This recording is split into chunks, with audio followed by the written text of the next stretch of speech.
স্বাগতম, নমস্কার। আজকের অনুষ্ঠানটা বৈশিষ্ট্য আছে, আমরা এই ধরনের অনুষ্ঠান আগেও করেছি কিন্তু এইভাবে নয়। সেটা হলো খুব ঠান্ডা মাথায় চিন্তা করে দেখুন, পিতামাতা, গুরু, মানে যার কাছে আমরা শিক্ষা লাভ করি, এরা আমাদের কাছে দেবতা সম। আর আমাদের সবাইকে যারা চালাচ্ছেন তিনি ভগবান। তাহলে ব্যাপারটা খুব কমপ্লিকেটেড হয়ে গেল। দেখুন, এর বেশি আমার জ্ঞান নেই, পরিষ্কার কথা। সুতরাং এই জ্ঞান আরোহণের জন্য সরাসরি চলে যাব দেবাচার্যজির কাছে এবং তার কাছ থেকে শুনবো কথা। Welcome sir. একদম, সবাইকে নমস্কার, সুপ্রভাত। প্রথমে বলি যে ভগবান আর দেবতা এই দুটো ওয়ার্ড না আমাদের কাছে অনেকটা একরকম, কিন্তু মানেটা অবশ্যই আলাদা। গতকাল আমরা এই বিষয়টা নিয়ে আলোচনা করছিলাম, কিন্তু যাই হোক কোনো কারণে আমাদের টেলিকাস্টে একটু প্রবলেম থাকার জন্য হয়নি। তো আজকে আমরা ভাবলাম যে কালকের বিষয়টা নিয়ে আলোচনা আরেকবার করা উচিত। একদম। তো ভগবান বলতে সাধারণত আমরা যেটা বুঝি সেটা হচ্ছে পরম ঈশ্বর বা সর্বোচ্চ সত্তাকে ভগবান বলে আমরা আখ্যা দিয়েছি, যিনি সৃষ্টি, স্থিতি, লয় যার উপর ডিপেন্ড করছে। আর দেবতাকে যে এই তিনটে সত্তাকে, যার মধ্যে এই গুণগুলো আছে, তার যে পরিপূরক হিসেবে যে রাস্তাটাকে নিয়ে যাচ্ছেন বা নিয়ে গিয়ে দেখাচ্ছেন, তিনি হচ্ছেন দেবতা। তো ভগবান একটা পার্ট, যার হাতে ক্ষমতা, যার হাতে টোটাল কন্ট্রোল, যিনি সৃষ্টি করেছেন, যিনি ধ্বংস করতে পারেন, যার হাতে স্থিতি আছে, যার হাতে লয় আছেন, তিনি হচ্ছেন ভগবান। তার থেকে যারা উত্তরসূরি এসেছেন, বা আমি যদি বলি ডিপার্টমেন্টগুলো ভাগ করে দিয়েছে, তাহলে সেক্ষেত্রে আমার মনে হয় না খুব একটা বড় ভুল হবে। অগ্নি, বায়ু, তো জল, প্রতিটা জায়গা স্টেপ বাই স্টেপ যে আমাদের 33 কোটি ভগবান। আরেকটা জায়গায় একটা মিসকনসেপশন আছে যে হিন্দু ধর্মে 33 কোটি ভগবান মানে 33 ক্রোড়, CORE ক্রোড়, তা নয়। আলটিমেটলি হচ্ছে কোটি শব্দের অর্থ হচ্ছে রকম, ধরন। তো এই 33 রকমের ভগবান আমাদের মধ্যে রয়েছেন। তো অ্যাকচুয়ালি সনাতন ধর্ম যেখান থেকে স্টার্ট হচ্ছে, সেখান থেকে হিন্দু ধর্মের স্টার্ট, এবং সেখান থেকেই আমরা ভগবান এবং মানে ডিফারেন্সটা কী সেটা নিয়ে আজকে আলোচনা, বাকি কিছু না। তো ভগবান যিনি, তিনি হচ্ছেন সব কিছুর মূলে রয়েছেন, এবং তিনি বলছেন যে আমি একাই, এবং এই টোটাল ব্রহ্মাণ্ডে আমি এই সৃষ্টি করেছি। আমরা যেটা গীতাতে পাই, শ্রীকৃষ্ণ যখন পাটা যখন ক্রস করে দাঁড়িয়ে এক আঙুলে সুদর্শন চক্র নিয়ে দাঁড়িয়ে বলছেন যে ধ্বংসের কারণটাও আমি হব, আমি ছাড়া এখানে অন্য কেউ নেই। এটা গেল একটা পার্ট। দ্বিতীয় কথা হচ্ছে তার থেকে তার উত্তরসূরি হিসেবে যারা প্রতিটা সত্তাকে আমাদের মধ্যে নিয়ে এসে ভাগ করে ঢুকিয়ে দিয়েছেন, তিনি তারা হচ্ছেন দেবতা। তো এবারে আমরা যদি বলি গণেশ কি, গণেশ অবশ্যই দেবতা, তাই না? কার্তিক অবশ্যই আমাদের কাছে দেবতা। কিন্তু যদি ভগবান আমরা কাকে বলি, শিবকে বলবো, দেবাদিদেব মহাদেব, দুর্গাকে বলবো। নারী শক্তির রূপ হিসেবে অবশ্যই মা কালী বা দেবী দুর্গাকে আমরা আহ্বান করে থাকি, একটা পার্ট। দ্বিতীয় জায়গায় হচ্ছে শ্রীকৃষ্ণকে আমরা বলতে পারি। তো এটা একটা বড় ডিফারেন্স রয়েছে। আলটিমেটলি আমরা অনেক সময় ভুলে যাই যে দেবতা কে আর বা ভগবান কি। তো এই দুটোর মধ্যে আমার মনে হয় সাংঘাতিক ডিফারেন্স চলে। এবং ডিফারেন্সের জায়গা থেকে আমার যেটা মনে হয় দেবাচার্যজি আপনি ভালো বলতে পারবেন, ধরুন আমাদের আধ্যাত্মিক জায়গা থেকে আমরা নমস্কার তো করি বিভিন্ন জায়গায়, যেমন আমরা গণেশ পুজো করি, একদম, সেটা কিন্তু পশ্চিমাঞ্চলে বেশি। একদম। আমরা কার্তিকের পুজো করি দক্ষিণাঞ্চলে বেশি, সুব্রমণিয়াম না। আমাদের এই দিকে নানান রকম রয়েছে, লক্ষ্মী আছে, সরস্বতী আছে, আবার গণেশও আছে, গণেশও আছে, সবই আছে, সবই সব জায়গায় আছে, কিন্তু স্পেশালাইজেশনের কথা বলছি। আবার লক্ষ্মীর আরাধনা ম্যাক্সিমাম হয় নর্থ বেঙ্গল, নর্থ ইন্ডিয়াতে। কিন্তু এই সমস্ত কিছুর কম্বিনেশন হচ্ছে দুর্গা। একদম। তাকে অস্বীকার করার ক্ষমতা সারা ভারতবর্ষে, মানে বিশ্বে কারণ নেই, আমি ভারতবর্ষ হিসেবে ব্যাপারটা বলছি। তাহলে এরা কি প্রতিনিধিত্ব করছেন? একদম আমাদের কাছে প্রতিনিধিত্ব করছে। ইন দ্য সেন্স হচ্ছে আমরা যেটা চাইছি, আমাদের একটা মাধ্যম থাকা উচিত, যে মাধ্যমটা থেকে আমরা ভগবানের কাছে অবধি পৌঁছতে পারি। আমরা যেমন মানে এই মুহূর্তে আমরা যখন মর্তলোকে রয়েছি, তখন আমাদের লাইফে আমরা বলি যে পরম গুরু কি আমাদের লাইফে। ছোটোদেরকে আমরা কি শেখাই যে বাবা মা হচ্ছে পরম গুরু, কারণ বাবা মাকে কেন পরম গুরু বলবো, তারাও তো মানে বা কাকা জ্যাঠা বা কাকিমা এদেরকে কেন বলছি না, বাবা মাকে এই কারণে বলছি কারণ তারা আমাদেরকে পৃথিবীতে এনেছেন এবং তাদের মাধ্যমে এসছি। আমি অবশ্যই একটা আলাদা ব্যক্তি সত্তা, কিন্তু তাদের মাধ্যমে যখন এসছি, মাধ্যম তো আমার পৃথিবীতে কোথাও না কোথাও কিছু একটা চাই। তো সেই মাধ্যমটা যদি আমার মাধ্যম কোনো কারণে অ্যাস্ট্রোলজি না হয়, তাহলে আমি অ্যাস্ট্রোলজির বিষয়ে কী করে কথা বলবো। আমার যদি কোনো কারণে কী বলবো শিক্ষকতা করার ব্যাপার আছে, তার মধ্যে আমার মধ্যে অঢেল জ্ঞান থাকতে হবে, পড়াশোনা করতে হবে, পার্টিকুলার একটা সাবজেক্ট নিয়ে পড়াশোনা করতে হবে, তারপরে সেই বিষয়ের উপর আমি বক্তব্য রাখতে পারি। ঠিক তেমনি যে মানে ভগবান আছেন, সরি দেবতা আছেন, তারা আমাদের মধ্যে সেই জায়গাটাকে প্রতিনিধিত্ব করছেন। এবং তারপরে আমি যেমন বলি যে সবসময় বাবা মাকে কেন গুরুত্ব দিতে হয়, তারা আমাদের প্রতিনিধিত্ব করছেন, যে তারা আমাদেরকে পৃথিবীতে নিয়ে এসছেন। তারা এই মুহূর্তে উদাহরণস্বরূপ হচ্ছে সবথেকে বড় সত্তা এবং তারাই আমাদের কাছে শ্রেষ্ঠ। তার জন্য মানে ভগবান নয়, তারা আমাদের কাছে দেবতা। আচ্ছা, আমার এখানে একটা প্রশ্ন থাকে। ধরুন আমরা বিভিন্ন জায়গায় দেখি শ্রীরামকৃষ্ণ, সারদা দেবী, সারদা মা আর কি, এবং বিবেকানন্দ, তারও পুজো করছি আমরা। হ্যাঁ, আমরা লোকনাথ বাবার পুজো করছি একদম। আমরা এরকম বিভিন্ন ধরনের মানুষ যারা আমাদের এই ধরাধামে এসছেন এবং চলেও গেছে একদম। তো এরা কি দেবতার লেভেলে পড়বে? কারণ এরা তো ভগবান নয়, ভগবানের কথা বলেছেন বলে আমরা জানতে পেরেছি। আমি ওই জায়গাটাতেই আসছি। স্টেপ বাই স্টেপ যদি যাই, তাহলে এরা হচ্ছেন, ফার্স্টে বললাম বাবা মা আমাদের লাইফে গুরু, পরম গুরু, মানে ভগবান বলবো না, কিন্তু দেবতার থেকে কোনো অংশে এরা কম নয়। দ্বিতীয় জায়গায় এদের ওপরের লেভেলে যদি আমরা কারোর সান্নিধ্য পাই, সে হচ্ছে ভগবান। তার মানে আমাদের মাঝখানে দেবতা হিসেবে গণেশ, লক্ষ্মী, আমরা এদের আরাধনা করতে পারি ইকুয়াল আমাদের বাবা মা। আমরা এদেরকে যতটা মন থেকে মানে পুজো করব, ততটাই যদি বাবা মাকে করি সেম ফল পাবো, একদম। তো এটা গেল একটা। দ্বিতীয় জায়গায় এদের ওপরেই কে আছেন? ভগবান। ঠিক তেমনি আমাদের লাইফে থাকে গুরু। তো আজকের ডেটে সাধু সন্ত যে পার্টটা স্টেপ বাই স্টেপ আমি আসছি, সাধু সন্ত, আজকে যদি আপনি বলেন যে আমাদের লাইফে এই মুহূর্তে প্রেমানন্দ মহারাজ নাম করা একজন ব্যক্তিত্ব, জিরো হেটার, এবং পৃথিবীতে প্রতিটা লোক কম বেশি তাকে মানে। আরও যদি আমি খুলে বলি, তাহলে বিরাট কোহলি মাঝে মধ্যে ওনার সাথে দেখা করতে যান, সস্ত্রীক যান। তো রিজন কী আছে? আমরা ভাবি যে উনি পরম গুরু, ওনার মুখ থেকে যে কথাগুলো বেরোচ্ছে অবশ্যই গুরুর থেকে ওপরের লেভেলের, কিন্তু তা সত্ত্বেও বলি প্রেমানন্দ মহারাজকে আমার যেটা মনে হয় স্পেশালি, সেটা হচ্ছে উনি গুরুর থেকে অনেক উঁচুতে, এবং উনি হচ্ছেন কৃষ্ণাংশের একটা পার্ট, মানে কৃষ্ণের অংশের একটা পার্ট, যার মুখে সর্বদা রাধা রাধা লেগে রয়েছে, যে রাধা ছাড়া বাকি কিছু না। যিনি বলছেন আমি খেতে ভালোবাসি রাধার নাম, আমি ঘুমাতে ভালোবাসি রাধার নাম নিয়ে, আমি প্রতিটা জায়গায় রাধার নামটাকে নিতে চাই। তো আলটিমেটলি কেন উনি জানেন ওনার দুখানা কিডনি ড্যামেজ। 17 বছর আগে দুজন ডাক্তারবাবু ওনাকে বলেছিলেন যে আপনার তো সাধু সন্ত মহারাজ, আপনার বাড়িতে তো কেউ নেই, আমি আপনাকে বলি যদি খুব বেশি হয় 2.5 থেকে 3 বছর, ম্যাক্সিমাম 4 বছর আপনি বাঁচতে পারেন। তো দুখানা কিডনি ফেলিওর নিয়ে আপনার বেশি দিন যাওয়ার কথাই নয়। তো দেখা গেছেন যে 5 বছরের মধ্যে যে দুজন ডাক্তার ছিলেন তারাই মারা গেছেন, কিন্তু 17 বছর আজ অবধি ওনারা বেঁচে রয়েছেন, এবং উনি বেঁচে রয়েছেন, এবং ওনার একটা কিডনির নাম কৃষ্ণ, একটার নাম রাধা। তো উনি খুব হাসতে হাসতে কথা বলছেন, মাঝে মধ্যেই অসুস্থ হয়। যারা ওনার ফ্যান বা ফলো করেন ওনাকে, মাঝে মধ্যেই দেখবেন ওনাকে হসপিটালে নিয়ে যাওয়া হচ্ছে, ডায়ালিসিস করা হচ্ছে। হ্যাঁ, এবং সব থেকে বড় জিনিস হচ্ছে ফলো করলে দেখতে পাবেন হাতের তালু, মুখের জায়গাগুলো টোটালটাই লাল, মানে লাল একদম, হ্যাঁ, মানে পিঙ্ক কালার টাইপের। তো ডিফারেন্স তো কিছু না কিছু আছে। লোকনাথ বাবা শক্তি, অবশ্যই এর থেকে বড় শক্তি আমি মনে হয় যে আমাদের মধ্যে পাওয়াটা খুব বড় মুশকিল। রামকৃষ্ণ পরমহংসদেব পরম সত্তা, মানে আমি যদি চোখ বন্ধ করে বলি, এখানে হয়তো আমি নিজে ভুলে যাব উনি ভগবান না উনি দেবতা।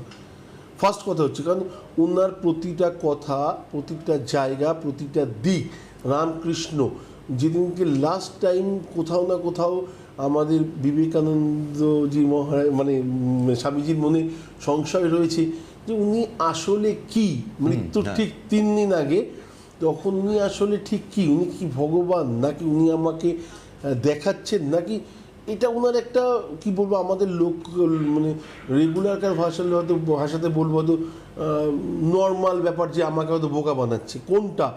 জাস্ট মনের মধ্যে একটা ঝড় চলছে স্বামীজির, স্বামীজি যখন ওনার সামনে গিয়ে দাঁড়ালেন, বললো বিলে আমাকে একটু জলটা দাও। তো জল দিয়েছে, জল খেয়েছে। খাওয়া দাওয়ার পরে রামকৃষ্ণ তখন স্বামী মানে সাংঘাতিকভাবে পরমহংসজি সাংঘাতিকভাবে অসুস্থ। তো স্বামীজি জানালার সামনে দাঁড়িয়ে আকাশের দিকে তাকিয়ে দিয়েছে, বলছে কী রে তুই এখনও বুঝতে পারলি না আমি কে? আমি তোকে মিথ্যা বলছি না, আমি তোকে সত্যি বলছি না, আমি ভগবান। এইটার জন্য তুই এখনও আকাশের দিকে তাকিয়ে রয়েছিস? বললো আমি সেই দিন থেকে কনফার্ম হয়ে গেলাম, যেটা আমার মধ্যে লাস্ট 3 দিন ধরে ঝড় উঠেছিল আমার মনের মধ্যে। আমি কনফিউজড হয়ে আমি গেছি। কনফিউজ ছিলাম, কি করে একটা মানুষ এইভাবে থাকতে পারে, কিভাবে একটা মানুষ এইভাবে সব কিছু বলতে পারে, যার দেখার দূরদর্শিতা বা আমরা তো বলি না যে সাইকোলজিক্যালি খুব স্ট্রং, তুমি তোমার কোনো টেনশন নেই, তুমি আগামী দিন অনেক উঁচুতে উঠবে। তো একটা মানুষ কি করে এই লেভেলে এত অসুস্থ হয়ে বিছানায় পড়ে থেকে 1 গ্লাস জল খেতে চেয়ে আমাকে সমস্ত কথাগুলো বলছে, যে কথাগুলো আমি লাস্ট 3 দিন ধরে ভাবছি। সমস্ত কথাই তার আমি বললাম না, আমি ওনাকে নির্গত হচ্ছে। ভগবান বলে মানে তার প্রশ্নের উত্তর পেয়ে যাচ্ছে। না দেবতা বলে সব আমার কাছে, মানে উনি কি আমি বলে হয়তো বোঝাতে পারবো না। এবারে কেন ওনার পুজো হয় এটা আর বলার অপেক্ষা রাখে না। আর বাকি হলো যে সারদা দেবী শ্রী মাতা। তো এবারে শ্রীময়ীর কথা যদি আমরা এখানে বলতে যাই, ফার্স্ট কথা হচ্ছে যে যিনি পৃথিবীর সব মানুষকে নিজের সন্তান রূপে দেখা স্টার্ট করেছেন বলে কোনোদিন সন্তান লাভ করেন নিজে, তার সম্বন্ধে আমার মনে হয় আমার প্রোগ্রামে আলোচনা করাটা আমি যোগ্যই নই, প্রথম কথা। তাও বলুন তো। না না, বাস্তব আমি বলি, মানে এইসব হৃদয় মানে এখান থেকে টাচ করা ব্যাপার থাকে, এই টাচটা এই ফিলটা না আমার মনে হয় বোঝানোটা খুব মুশকিল। আলটিমেটলি জ্যোতিষীয় অনুষ্ঠান, জ্যোতিষীয় এগুলো এক একটা পার্ট, যদি আমি এই পার্টগুলোকে না নিজের মধ্যে আনতে পারি বা নিজের মধ্যে বক্তব্য রাখতে পারি, আলটিমেটলি আমি কাকে নিয়ে আলোচনা করছি? পরমেশ্বরকে নিয়ে আলোচনা করছি, যিনি সৃষ্টিকর্তা। সেই সৃষ্টিকর্তা সৃষ্টি তো এরা ছিলেন না? হ্যাঁ একদম। তো আমি এদেরকে নিয়ে আলোচনা করছি, প্রতিনিধিত্ব করেছেন দিনের পর দিন। একদম। এবং যার পায়ের তলায় পুরো গ্রহ নক্ষত্র সবসময় রাজ করছে। দুর্যোধন রাজা হবার যোগ্য ছিল, কিন্তু জ্যোতিষী বারবার বলেছে, কিন্তু তা সত্ত্বেও দুর্যোধনের সৈন্য 9 দিনের মাথায় হাফ হয়ে গেছিল। কেন হলো? বললো হারছে কেন আমার ছেলে? যখন বারবার করে সঞ্জয়কে জিজ্ঞাসা করেছে কেন আমার ছেলে হারছে, বলছে মহারাজ তার কারণ আমি জানি না, কিন্তু ওখানে কেউ এমন একজন আছে যে এই গ্রহ নক্ষত্রগুলোকে কন্ট্রোল করছে। তো আলটিমেটলি শ্রীকৃষ্ণ এখানে। এবং কালকেও আলোচনার মাঝখানে ভীষ্মের নাম তুলে নিয়েছিলেন, সরসজ্জায় ভীষ্ম। আমি এই প্রশ্নটা আরেকবার করব দর্শকদের সুবিধার্থে যারা শোনেননি, বা সেটা হলো যে ভীষ্ম সরসজ্জায় পিতামহ, তার মতন স্যাক্রিফাইসড বিশ্বে আগে কেউ কোনোদিন জন্মায়নি, পরেও কেউ জন্মাবে। একদম। তিনি সবকিছু করতে পারতেন, পিতৃসত্য পালনের জন্য তিনি সবকিছু ত্যাগ করেছেন। যাই হোক, সবাই এসে তাকে প্রণাম করছেন, অর্জুন তা হাউ হাউ করে কাঁদছে, কিন্তু শ্রীকৃষ্ণ এসে তার সামনে দাঁড়ালেন,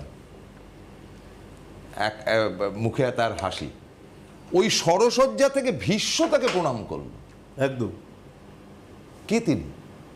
মাধব, যার মন থেকে বন্ধু হিসেবে চাই। আমি তো সবসময় মানে যারা জুনিয়র বা যারা আমার সমতুল্য বা আমার থেকে ছোট, বড়দেরকে আমি সহজে বলি না কিছু, কিন্তু যারা আমার ছোট বা আমার সমতুল্য তাদেরকে একটাই কথা বলি, মাধবকে গার্জিয়ান করো না। গার্জিয়ান করলে তো সে উপদেশ দিতে থাকবে। মাধবকে বন্ধু বানাও, রাস্তা দেখাবে, উপদেশই দেবে, কিন্তু ঘুরিয়ে দেবে। তো ডিফারেন্স হচ্ছে কৃষ্ণের থেকে বেশি ঘুরিয়ে ফিরিয়ে কথা বলা বা রাস্তা দেখানোর ক্ষমতা অন্য কারোর আছে কিনা আমার মনে হয় না, না, একদম না। আর যেদিনকে কন্ট্রোল ক্ষমতাটা সম্পূর্ণ নিজের কন্ট্রোল ক্ষমতাটা তার হাতে দিয়ে দেবেন না, পৃথিবীতে কি হচ্ছে না হচ্ছে, কোথায় কি আটকাচ্ছে, কি আপনার ইচ্ছে ছিল, প্রতিটা জায়গা স্টেপ বাই স্টেপ খুলতে যাবে। রাস্তায় কোথাও কোনো রকম একটা পাথর থাকবে না যেটা আপনাকে গাড়ি থেকে নেমে গিয়ে সরাতে হবে। আপনার ভাগ্যের চাকাটাও ঠিক সেইভাবেই ঘুরতে থাকবে। তো আমরা অনেক সময় বলে থাকি যে কিছু কিছু ক্ষেত্রে আমাদের ইহ জগতেই তো আমরা অজান্তে অনেক কিছু ভুল করি। আমরা প্রত্যেকে চাই পুণ্য করতে, কিন্তু কোথাও কোথাও পাপও করে ফেলি। তো এই পাপটা করার ফলে যে আমরা জানি না তা না, আমাদের মনে সবসময় সাড়া দেয়। এবং এর জন্য কৃষ্ণ বারবার করে একটাই কথা বলেন যে কর্ম তোমার, কর্মের ফলটা যেটা সেটা টোটাল তোমার প্রারব্ধ। কারণ কর্ম করার সময় কোনো মানুষ যদি বলে যে আমি বুঝিনি, আমি জানতাম না, অন্যায় হয়ে গেছে, ভুলবশত আমার একটা অন্যায় করেছি, একদম না। আমি খুব ভালো মতো জানি আমি একটা পিঁপড়েকেও যদি মেরে ফেলি আমি ওকে মারছি, যার প্রাণ দেওয়ার ক্ষমতা আমার মধ্যে নেই।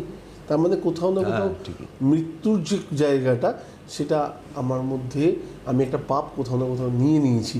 তো এরকম আমরা আগের জন্মের বেশ কিছু সমস্যা তৈরি করে এসেছিলাম যেগুলো কমপ্লিট করে আসতে পারি।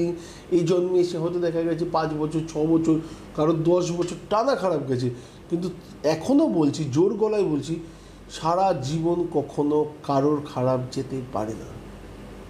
স্ট্রাগল থাকতে পারে, প্রবলেম থাকতে পারে।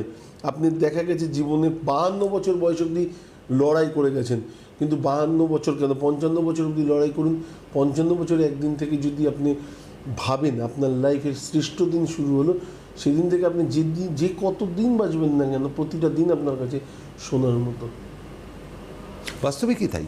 দেখুন একটা ছোট্ট একটা উদাহরণ দিই, যে শিব ঠাকুর, একদম তার সময় চলেছে, হ্যাঁ, সে যখন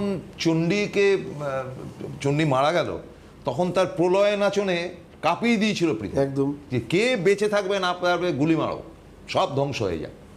যাই হোক, সে তারপরে তো বিষ্ণুর সুদর্শন চক্রে সেটা ঠিক হল। অথচ আদার দেন দিস স্টোরি, এইটুকু অংশ বাদ দিয়ে সে যেন উদার, যে যা চাইছে দিয়ে দিচ্ছে, যে যা চাইছে দিয়ে দিচ্ছে, যে যা চাইছে, খুব মানে সামান্যতে সন্তুষ্টি। একদম। শিব ঠাকুরের সব থেকে বড় জিনিস সত্য হচ্ছে সেটা হচ্ছে উনি বারবার করে একটাই কথা বলেন, যদি কেউ আমার পুজো করে, কেউ যদি আমাকে রেগুলার পুজো করে বা আমাকে যে নিয়মে আমি চাই সেই নিয়মে যদি কেউ চলতে থাকে, তাহলে তার যা যা ইচ্ছে আমি একদম কনফার্ম সেটা পূরণ করব। কিন্তু কোথাও যদি কেউ মনে করে দিনের শেষে একবারও আমাকে এখান থেকে নাম করবে, তাহলে সেও আমার এইখানেই থাকবে। তো ডিফারেন্সটা বুঝতে হবে যে আমি কি চাইছি, তার কাছে কি চাওয়ার আছে। সে তো সমস্ত কিছু আমাকে দিয়েছে প্রবলেম দিয়েছে বলে প্রবলেমটাকে মেটানোর জন্য লড়াই করার মানসিকতাও দিচ্ছে সে আমাকে। তাহলে এর থেকে বেশি কী চাই? আর সব থেকে বড় কথা, দুটো হাত, চোখ, কান, পা এগুলো একদম সুস্থ অবস্থায় আমাকে পাঠিয়েছে। যাদেরকে এই জিনিসগুলো যাদের মধ্যে কম আছে তাদের দিনটা কীরকম কাটছে, ফিলিংসটা আমার মনে হয় আগে থেকে আনা উচিত। যদি আগে থেকে এসে যায় বা সন্তানের মধ্যে ঢোকানো যায়, তাহলে দেখবেন সেই সন্তান ভুল করেও কোনো দিন স্কুলে গিয়ে কোনো বাচ্চাকে হিট করবে না। নাম্বার ওয়ান, আমার ফিলিংস এটা। কোনো কারণে একটা বাচ্চাকে গিয়ে সে মারবে না। বাচ্চাদের মধ্যে যদি এই জিনিসগুলো ঢোকানো যায়, যে একবার আমরা প্রতিটা জিনিস জানতাম ভগবান পাপ দেবে, সবসময় শুনতাম বলতো আমাদের ছোটবেলায়, করিস না ভগবান পাপ দেবে। আমাদের কাগজ, মানে কোনো একটা কাগজের মধ্যে পা যদি লেগে যায় একদম আমরা নমস্কার করতাম, বিদ্যা হিসেবে আমরা দেখি, না করলে ভগবান পাপ দেবে। তো প্রতিটা জায়গা আমাদের মধ্যে কোথাও না কোথাও মাথার মধ্যে যদি থাকে না, মনে পড়ে যায়। হ্যাঁ, তো সেই জায়গা থেকে আপনি দেখবেন আপনার চাহিদা বলুন, আপনার এক্সপেকটেশন বলুন, প্রতিটা জায়গা আপনার মধ্যে থাকুক না। ভুল কোথায় আছে?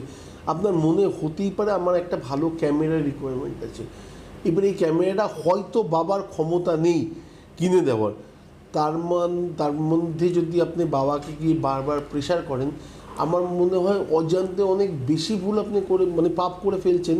কারণ ওই ব্যক্তিটার জানেন ক্ষমতা নেই আপনাকে একটা দামি ক্যামেরা কিনে দেওয়ার, কিন্তু সে দিতেও পারছে না। সে নিজের মনের মধ্যে যে কষ্টে ভুগছে, ওই কষ্টটা আগামী দিন আপনার জন্য তোলা থাকছে। আপনি যেদিনকে বাবা হবেন সেদিনকে যদি আপনার সেম সিচুয়েশন থাকে, তাহলে তখন আপনি কি করবেন? আচ্ছা, একটা জিনিস আমার যেটা মনে হয় দেবতাতে নেমে আসে, একদম, সেটা হচ্ছে এই যে সাধু সন্ত যাদেরকে আমরা আরাধনা করি, বা যাদের পথ বা যাদেরকে গুরু মনে করি, আছে না বিভিন্ন, এরা উদাসীন কেন নিজের প্রতি? নিজের জন্য কোনো কিছু ভাবেননি কেন? মানে তার কাছে হয়তো আমরা এত ফল মিষ্টি টিষ্টি নিয়ে গেলাম, তিনি সেখান থেকে একটু ভেঙে মুখে দিলেন, বাকি দান করে। এরা উদাসীন না। এদেরকে বুঝতে গেলে পরে আমার মনে হয় এরকম 10টা এপিসোড লাগবে। প্রথম কথা হচ্ছে এদের মানসিকতা হচ্ছে এটা একটা জাস্ট জড় পদার্থ হয়ে গেছে আমার কাছে, এটাকে এই খোলসটা আমি যে কোনো সময় ত্যাগ করবো, আমাকে অন্য একটা খোলসে আবার ভগবান পৃথিবীতে পাঠাবে কাজ করার জন্য। আর যদি কোনো কারণে আমাকে পৃথিবীতে না পাঠায়, তাহলে পদ্ম কমলেই আমাকে রাখবে তার সেবা করার জন্য। তো আমি ভালো কাজটাই তো আমাকে করতে হবে। তো আমি যতটা জ্ঞান উপলব্ধি করেছি, আমি যতটা বাইরে ঘুরেছি, যতটা পাহাড় হেঁটেছি, যতটা রাস্তা আমার হাঁটা হয়ে গেছে, সেই হাঁটাগুলো যদি আমি এদের মধ্যে ছড়াই, আগামী দিন ভুল করার, পাপ করার মানসিকতাটা কম হবে। সুন্দর একটা দেশ তৈরি হতে পারে, প্রত্যেকের মধ্যে কোথাও না কোথাও একটা আলাদা ফিলিংস কাজ করবে।